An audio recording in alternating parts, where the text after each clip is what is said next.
It has become one of the most recognizable sounds in the world of advertising, the sound of marketing success. But not only is Intel Inside a premier example of a successful branding campaign, it is also a reflection of the kind of innovation that helped make Intel a world leader in technology. That leadership position is the direct result of the early vision and persistence of founders Robert Noyce and Gordon Moore, who founded Intel in 1968, and the arrival shortly thereafter of Andy Grove. I think what Intel has been since its inception is one of the very exciting technology companies of this past century and this coming century, of this period of time.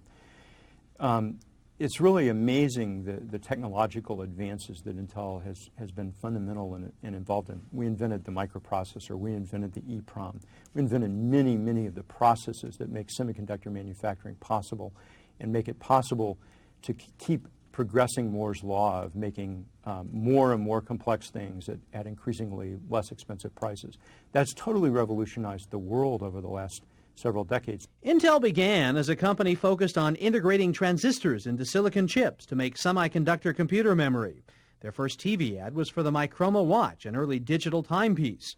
It was an ad campaign that Intel executives found expensive and somewhat disappointing. As Intel evolved into a leading microprocessor company, their marketing efforts became highly technical and directed exclusively at IT managers and engineers. But in the late 1980s, market research and sales reports showed that customers were slow to abandon the old 286 microprocessor and adopt the company's new 386 product. Dennis Carter, who started at Intel in 1981 as a design engineer, was given an unprecedented challenge. Then President and CEO Andy Grove agreed to provide Carter and his marketing team a tiny budget of $500,000 to try to reach their customers in a completely new way. So we used billboards. We localized it inside a city. Denver was the city we picked. The billboards were, we ran a billboard that had a big 286 painted on it and then a spray paint X over it. We left that up for a little bit of time, and then we replaced it with a spray painted 386. And then we explained what the 386 was. We supported that with other collateral materials to explain what this enigmatic billboard was all about. Well, as a consequence of this effort, it had a profound impact on Denver. The IT managers understood the story technically, and they totally changed what they were doing. Ann Lunas, now vice president of the Intel Inside program and co-marketing, was part of that original marketing team.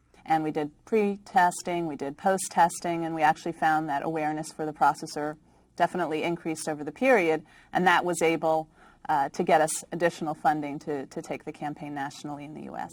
But the Denver campaign had done more than boost sales of the 386 microprocessor. It had inadvertently created a brand and shown Intel's leaders that even this complex technology could be successfully marketed.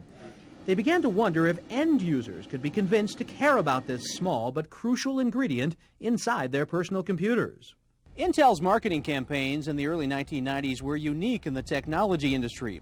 Not only were they trying to create a brand recognizable to their own direct customers, computer manufacturers, but to their customers as well, people buying PCs and other electronic equipment. Intel realized early on that marketing success hinged upon convincing those consumers that what was inside the product was just as important as the name on the outside. And in the early days, when we were establishing the Intel Inside program, certainly we wanted to point consumers to this ingredient inside the PC. And so that was a key element of the marketing program to work hand in hand with the Intel Inside program and our efforts there. And as the audience base evolved in terms of their knowledge and their usage, so has the marketing of those products.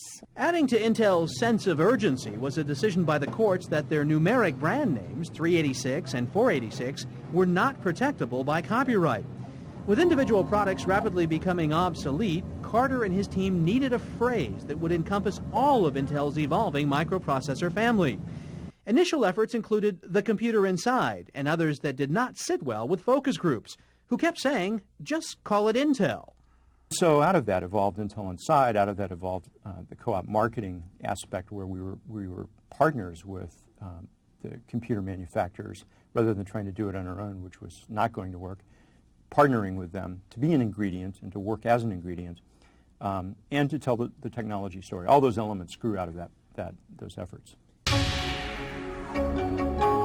We had no idea what we were creating when we started, and I think an ingredient brand is a very difficult thing to market because the customer in most cases can't see it. So you're at a disadvantage when you are an ingredient, and the trick is to make that ingredient so potent and so important in the purchase. And I think a lot of people look at Intel Inside and they say, "Oh, that's a brilliant idea. I've got to get my component and market that as an ingredient." And I think you really need to evaluate: A, do I have a critical ingredient? B, do I have the money? Because it takes a lot of money to create a brand like Intel Inside. And do I have the endurance, because it takes a long time as well. Establishing a unique identity for Intel was considered the best way not only to distinguish Intel products, but also to communicate the depth of Intel as a corporation with respect to its competitors. Intel wanted to sell to the world its whole company, not just microprocessors. In November 1991, Intel officially launched its Intel Inside program with a spectacular ad dubbed Room for the Future. But Intel needed more than just an expensive, independent ad campaign. It needed an enthusiastic buy-in from the original equipment manufacturers that carried its microprocessors. Thus was started an ambitious marketing campaign, one that shared the advertising costs with OEMs who agreed to carry the Intel Inside logo somewhere within their ads. Within a year, over 700 direct customers had embraced these unique cooperative marketing agreements. We needed something that wouldn't be intrusive in a PC manufacturer's ad. We recognized that if you showed our little logo through a significant portion of the ad, that was counterproductive because it would conflict with the message that the manufacturer was trying to give, and wouldn't be particularly interesting. A static demonstration like that in a dynamic advertisement television ad. So we wanted something that could be communicative in literally a few seconds or less. And a jingle seemed appropriate. So we came up with that jingle and attached it to the logo. And it's become very memorable. Even today, when I'm not watching television, but someone in my family is, and I hear the jingle, my ears perk up, and I know that, hey, one of our OEMs is advertising. The Intel Inside program had generated a lot of awareness for Intel and made the company and its chip program newsworthy in the eyes of the general public and the business press. It also meant that any subsequent branding strategies for next-generation processors would have to work in conjunction with the Intel Inside program. Since competitors were legally using derivations of the 386 and 486 names, Intel began an intense effort to find a new product name that would be trademarkable, difficult to copy, support the company's brand equity, and convey a positive, futuristic sense worldwide while still sounding like an ingredient. After exhaustive research and reviewing thousands of possible names, the one chosen was Pentium. We chose that name because we thought it captured the concept of ingredient. The "ium" on the end seemed to remind people of periodic chart elements, and that came up quite a few times in focus groups. And so there was this aura about the name Pentium that seemed to be the flavor we wanted, technical ingredient, kind of cool.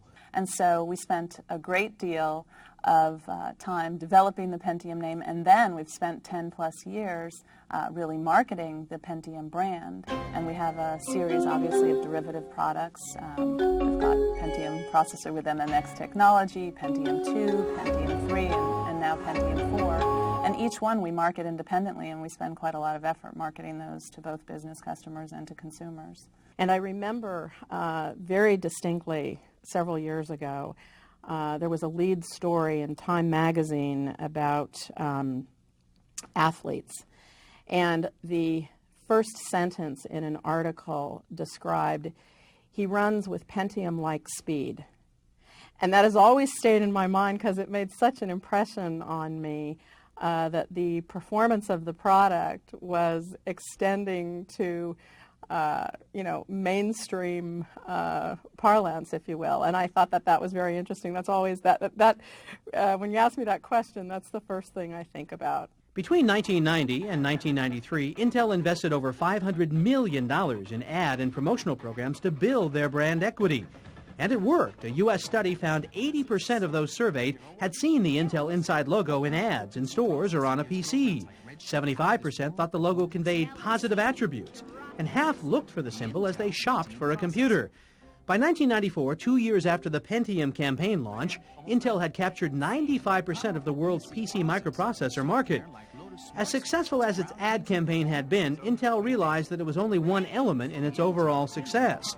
Still first and foremost a technology company, they needed to continue spending billions on research and development. And like their OEM partners, they realized the importance of selling new PCs in the US, Europe, and Asia, while reaching new customers in developing countries. All of that would require new messaging. Whereas in the U.S., people might be buying PCs now for very advanced applications like music or video. In new emerging countries, people may be buying their first PC and they're buying it for their child because they see it as the key purchase above a TV, above a car, for really changing their child's life. And I think, understanding those variances country to country is critical for us to create great new technology. We need to understand what people want to do before we can go make the next generation of product.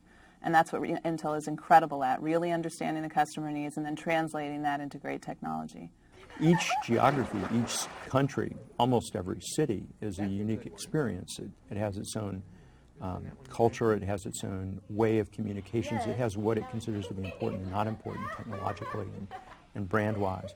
And so you have to be sensitive to that as you expand. So having people locally, growing that expertise within the local sites, within the regions, within the countries is very important to be able to, and taking that feedback and taking the consumer feedback, lots of market research to understand what the consumers are actually perceiving about your brand. What do they think of your brand?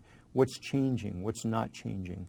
Understanding that and rolling that up into the overall strategy that you're executing, I think is very important, was very important for us, and I would expect would be very important for any technology brand. I think we are risk takers. I think the Intel Inside program is a perfect example of that. When Dennis Carter first came up with the idea, everyone thought he was a little nuts. How are you going to tell people that a microprocessor is important? They can't see the microprocessor. What are you talking about? And, a small team of us actually so believed that this was the right thing to do that we were able to accomplish it. And I think that same enthusiasm exists here today. Intel still faces major challenges in the years ahead. Other processor manufacturers will continue to compete with them on quality and price. And opening up new worldwide markets is crucial. The company's invested in many new products and brand extensions with varying degrees of success.